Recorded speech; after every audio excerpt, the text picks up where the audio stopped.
नमस्कार दोस्तों, मैं सुशील कुमार सिंह और आप देख रहे हैं संविधान तक। अभी मैं जन सुराज के संवाद में हूँ। यहाँ पर युवा महिला लोग हैं, खास करके वैसे लोग हैं जिनकी उम्र अंडर 28 होगा, इन्हें 28 साल के अंदर युवा है जो है, यही हम ये कह सकते हैं जो ग्रेजुएट खास करके युवा महिला लोग हैं उनकी संख्या अच्छा खासा है। और उनमें एक ये है, इनसे हम जानते हैं कि आखिर जन सुराज में क्या ऐसा दिखा जहाँ पर युवा महिला लोग जुड़ रही है और आज क्या उम्मीद है इसके बारे में जानते हैं। क्या नाम है? मेरा नाम तमन्ना हुआ। तमन्ना जी, आपको क्या लगता है जन सुराज में महिलाओं के लिए क्या ऐसा देख लिए कि आप यहाँ पर जुड़ गए? देखिए, अगर मैं अपने को छोड़ करके अभी फिलहाल अगर मैं ओवरऑल अगर आपको बताऊं तो आज ये जो राज्य स्तरीय बैठक है, ठीक है, इसमें क्या है कि इतने सारे युवाओं की भागीदारी इसलिए भी हो रही है क्योंकि आज की बैठक में प्रशांत जी जो है वो बड़े लेवल पे कुछ ऐतिहासिक घोषणा करने वाले हैं बिहार के युवा को लेकर के, क्योंकि जन सुराज जल्दी पार्टी घोषित होने वाला है 2 अक्टूबर को, ठीक है, जो कि जिसकी जानकारी आप लोग को भी मिल जाएगी।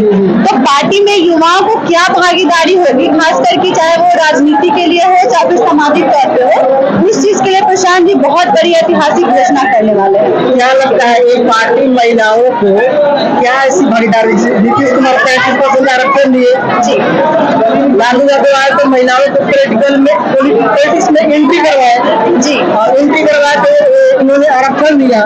आप जन सुराज क्या ऐसा देगा जिसके चलते महिला प्रभावित हो? देखिए, जहाँ तक बात हुई कि किसी भी महिला के लिए 2 चीजें जरूरी है। पहला तो सबसे मेन तो ये होता है कि उनको आजादी, जो उनके पढ़ने लिखने के लिए। तो अगर मैं अपनी बात करूँ तो मेरा जो गांव एरिया है जहाँ मैं रहती हूँ, मैं हूँ पटना से, बट मेरा ब्लॉक धनौरा पड़ता है। तो मेरे जी धनौरा ब्लॉक पड़ता है, संपाचक के आगे है, ठीक है। तो जैसे कि मेरे पंचायत के जो लड़कियां हैं उनके साथ क्या दिक्कत है, आपको शायद ही गिनी चुनी ऐसी मतलब 100 में से 5-6 आपको ऐसी मिलेंगी जो कम से कम ग्रेजुएशन तक पढ़ी होंगी, बाकी आपको शायद ही कोई मिलेगी। तो ये चीज मेरे पंचायत में, मेरे गांव में इतनी ज्यादा लड़कियों की स्थिति दयनीय है, क्योंकि अभी कुछ टाइम पहले 1.5 साल पहले ही जन सुराज में निकला था मेरा छात्रवृत्ति, जिसमें पूरे छोटा सा स्कॉलरशिप टेस्ट था जिसमें कि पूरे बिहार भर से लड़कियां जो अव्वल आई थी ना, उनको 15,000 की उनको राशि भी दी गई थी, सालाना राशि ही थी ताकि उनको पढ़ने के लिए। अब जैसे कि होता है ना कि अगर पैसा नहीं है तो कैसे पढ़े, उस चीज के लिए हम लोग एक पहल शुरू किया। और इसके बाद हम लोग जो है पिछले साल हम लोग क्लब खोले, महिला क्लब के माध्यम से हम लोग ग्रामीण स्तर पर जा करके महिलाओं को, जो 18 साल से ऊपर लड़कियां हैं, युवाएं हैं, उन लोगों को हम लोग अपने साथ जोड़ने की कोशिश किए हैं, ताकि जो लोग राजनीतिक तौर पे हो या सामाजिक तौर पे हो, जो लोगों के लिए, महिलाओं के लिए काम करना चाहती है, जैसे कि अब बहुत सारा कमर्शियल और बहुत सारी चीजें होती है महिलाओं की, एनजीओ के द्वारा उन लोगों को जोड़ करके उनके लिए काम किया जाता है। तो हमारा भी कुछ मोटिव कुछ उसी टाइप का है, लेकिन अंतर बस इतना है कि हम लोग इसमें राजनीतिक स्तर पे भी महिलाओं को मौका दे रहे हैं कि वो आगे बढ़े। अब जैसे कि आप आरक्षण की बात कर रहे हैं, तो हमारे बिहार में मोस्टली ऐसे क्या होता है कि पॉलिटिकल लेवल पे जो आरक्षण होता है ना, महिलाओं के लिए आरक्षण है, महिला रहेंगी सीट पे, लेकिन काम कौन करते हैं?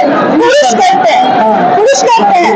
तो ये क्या, ये चीज सही है? ये चीज सही डेमोक्रेट में नहीं है, ये केवल पॉलिटिक्स में, जहाँ पर जनप्रतिनिधि लोग बनते हैं, जैसे मुखिया बन गए, वार्ड बन गए, सरपंच बन गए, जिला परिषद बन गए, विधायक बन गए, वहाँ पर है। लेकिन जैसे डेमोक्रेट में आइएगा तो डेमोक्रेट में कोई वीडियो बनेगा तो क्या उसका प्रतिशत करेगा? नहीं करेगा। तो हम ये कहना चाह रहे हैं कि जहाँ पर आपको संवैधानिक जो पद है, judiciary, bureaucracy, media, college, university, लेकिन यहाँ पर तो महिला की योग्यता का आधार पर एंट्री होता है, यहाँ का आरक्षण का आधार नहीं होता है। आरक्षण भी है तो उसमें भी योग्यता होता है तो सिलेक्शन होगा। अगर मान लीजिए आपको 35% आरक्षण मिला, 35 मान लीजिए सीट 35 में, और वहाँ पर अप्लाई करने वाले 35 में, तो सिलेक्शन तो 35 में होगा, तो 3500 में ना 35 का चुनाव होगा, यानी उसमें जो जोग होगा वही जाएगा ना। तो हम ये कहना चाह रहे हैं कि जैसे संवैधानिक पद पर जाते हैं, समझे, तो वहाँ पर आपको कहीं न कहीं आपकी योग्यता के आधार पर चयनित होते हैं, ऐसे नहीं होते हैं। हाँ, पॉलिटिकल अलग चीज हो गया। पॉलिटिकल जानते हैं, एक कोई संवैधानिक पद नहीं है, करने का माध्यम है। जी बिल्कुल बिल्कुल।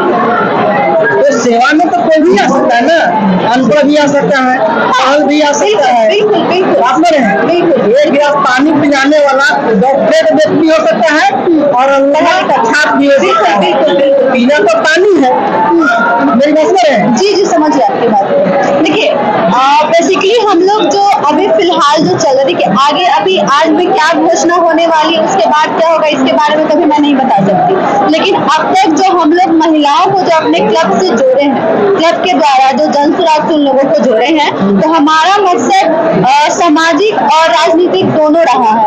जैसे अभी जो आरक्षण की बात हुई, तो ये चीज भी हम लोग का है कि ऐसा बहुत कम है अपने बिहार में खास करके कि महिला सीट से महिला खड़ी है लेकिन काम पुरुष करते हैं, तो महिलाएं करती है ये बहुत कम जगह है। तो ठीक है, लेकिन हमको ये बताइए जन सुराज महिलाओं के लिए क्या देंगे, क्योंकि आप खुद एक महिला है। जी देखिए जन सुराज से अब तक हमारा यही प्रयास लग रहा है कि महिला क्लब का भी आइडिया थोड़ा नया है, ठीक है। तो हमारा अभी प्रयास यही है कि महिलाएं जो पढ़ाई लिखाई कर रही हैं, लड़कियां जो पढ़ाई लिखाई कर रही हैं, पढ़ाई लिखाई में आगे जाना चाहती है, या महिलाएं जो कि ऑलरेडी कुछ बहुत सारी ऐसी महिलाएं हमें मिली है खासकर जो आंगनबाड़ी से रिलेटेड हैं, या जो कि कोई समूह चलाती हैं महिलाओं के लिए, अपने स्तर से काम करती है, अपने खर्चे पे काम करती है, ऐसे महिलाओं को हम लोग अपने साथ धीरे धीरे बड़े लेवल पे जोड़ने की कोशिश कर रहे हैं। और उनको जन सुराज से, जैसे कि एक होता है कि हम लोग उनको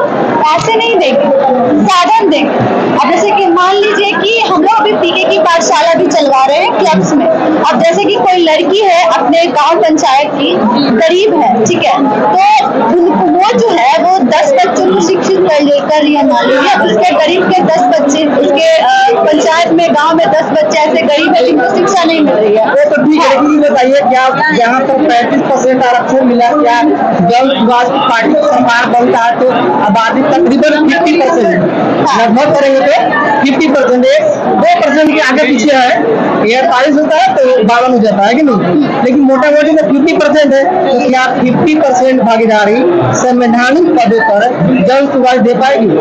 अब देखिए ये चीज तो मैं कंफर्म नहीं बोल सकती। नहीं, चलिए दूसरी बात, दूसरी सवाल है जी। ये शिक्षा के क्षेत्र में और चिकित्सा के क्षेत्र में, जी। यानी पढ़ने के लिए और इलाज कराने के लिए क्या बराबरी की शक्ति मिलेगी भागीदारी? एक गरीब के बेटा के भी जरूरत पड़ेगा एक आध करोड़ के इलाज करवाने के लिए, तो पैसा तो करवा लेता है, लेकिन गरीब नहीं करवाता, वो दम तोड़ देता है। तो क्या शिक्षा और चिकित्सा सबके लिए बराबरी की भागीदारी लेकर के चुनावी घोषणा के तौर पर चुनाव में उतर पाएगी जन सुराज?